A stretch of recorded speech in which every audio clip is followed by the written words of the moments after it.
Sebelumnya perkenalkan, nama saya Amalia Putri Nabila. Halo, saya Amanda Eka Putri. Halo semua, perkenalkan saya Astari Silmi. Halo semuanya, perkenalkan nama saya Bagus Permadi. Halo, saya dengan Hadi Mustafa. Nama saya Mutia Latifah. Halo, perkenalkan nama saya Noval Afra Munis.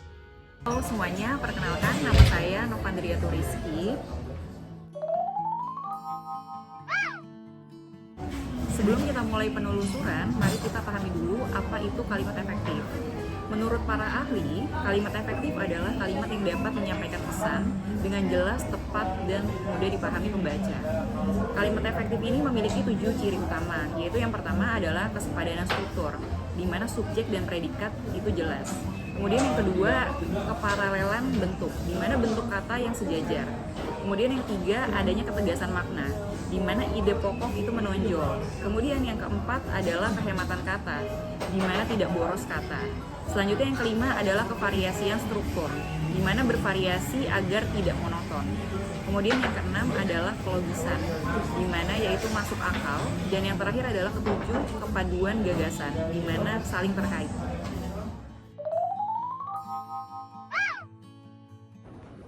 Selanjutnya saya akan membahas contoh kalimat tidak efektif yang mungkin pernah kita temukan di media cetak. Seringkali saat membaca koran atau majalah, kita merasakan adanya kalimat yang kurang jelas, bertele-tele, atau bahkan membingungkan. Fenomena inilah yang disebut kalimat tidak efektif. Jadi, apa itu kalimat tidak efektif? Kalimat tidak efektif adalah kalimat yang tidak menyampaikan pesan secara langsung. Hal ini bisa disebabkan oleh penggunaan kata yang berlebihan, pilihan kata yang kurang tepat, susunan kalimat yang tidak rapi, atau bahkan pengulangan yang tidak perlu. Akibatnya, pembaca harus memahami pesan yang disampaikan atau bahkan menafsirkan maksud penulis. Untuk memberikan pemahaman yang lebih jelas, saya telah menyiapkan beberapa contoh kalimat tidak efektif yang ditemukan di media cetak. Silakan perhatikan kalimat berikut ini.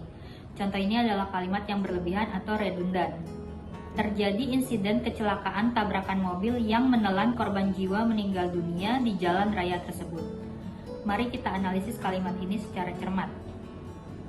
Frasanya yaitu insiden kecelakaan tabrakan mobil.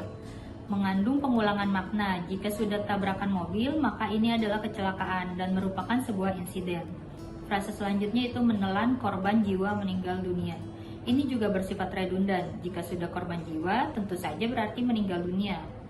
Jadi bagaimana kalimat efektifnya? Untuk contoh tersebut, kalimat yang lebih efektif dan lugas adalah sebagai berikut. Tabrakan mobil menewaskan korban di jalan raya tersebut. Kalimat ini lebih ringkas, padat, dan jelas, sehingga pembaca dapat langsung memahami maksudnya tanpa perlu interpretasi ganda. Oke, sekarang kita beralih ke media sosial di Instagram, Twitter, atau TikTok, di mana banyak sekali kita temukan kalimat tidak efektif. Contoh seperti caption di Instagram, seperti berikut. Jadi gini ya gengs, kayaknya sekarang tuh orang-orang udah pada nggak peduli lagi sama yang namanya tata bahasa yang baik dan benar deh di medsos. Kalimat ini tuh terlalu panjang sebenarnya dan tidak fokus. Sebetulnya ada versi efektifnya seperti ini. Saat ini, banyak pengguna media sosial mengabaikan kaidah bahasa yang baik dan benar. Atau ada contoh lain seperti, gue naik ke atas rooftop dulu buat healing. Padahal kata naik ke atas itu adalah kalimat pleonasme.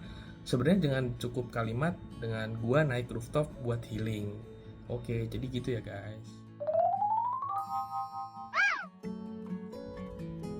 Nah, di ruang publik seperti di papan reklame, papan pengumuman, iklan, sering kita jumpai terdapat kesalahan kalimat. Salah satu contoh yang kami foto dari papan pengumuman adalah dilarang melakukan aktivitas untuk membuang sampah di area ini. Nah, kalimat tersebut merupakan terlalu formal dan bertele-tele.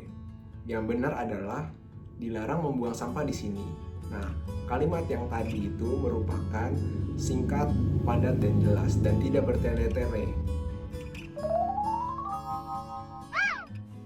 Analisa kesalahan umum menurut penelusuran kami, Kesalahan yang paling sering kita temukan adalah penggunaan kata yang tidak perlu, makna ganda yang membingungkan, menggunakan kata-kata yang tidak perlu, dan mencampurkan bahasa tanpa konteks yang tepat yang membuat makna berubah susunan kata yang membingungkan.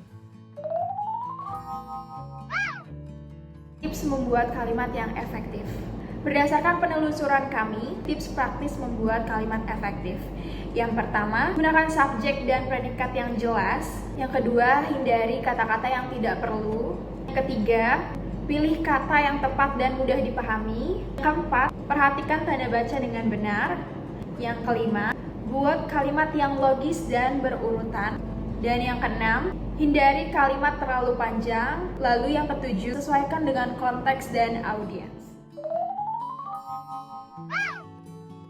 Berdasarkan penelusuran kami menunjukkan bahwa kalimat tidak efektif berdampak pada 5 faktor. Yang pertama adalah komunikasi terhambat atau pesan tidak tersampaikan dengan jelas. Yang kedua adalah salah interpretasi atau bisa disebut juga pembaca salah memahami maksud dari kalimat tersebut. Yang ketiga adalah kesan tidak profesional terutama di media formal. Yang keempat, pemborosan waktu atau pembaca butuh waktu lebih lama untuk memahami kalimat tersebut.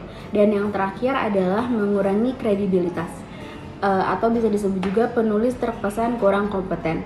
Sekian dari saya, terima kasih. Dari penelusuran kami di media cetak, media sosial maupun di ruang publik, dapat disimpulkan bahwa penggunaan kalimat efektif sangat penting untuk komunikasi yang berhasil. Kalimat efektif bukan hanya soal tata bahasa saja, tapi juga tentang menghargai pembaca dan memastikan pesan tersampaikan dengan tepat. Sekian penelusuran kami tentang kalimat efektif dan tidak efektif. Semoga bermanfaat. Terima kasih.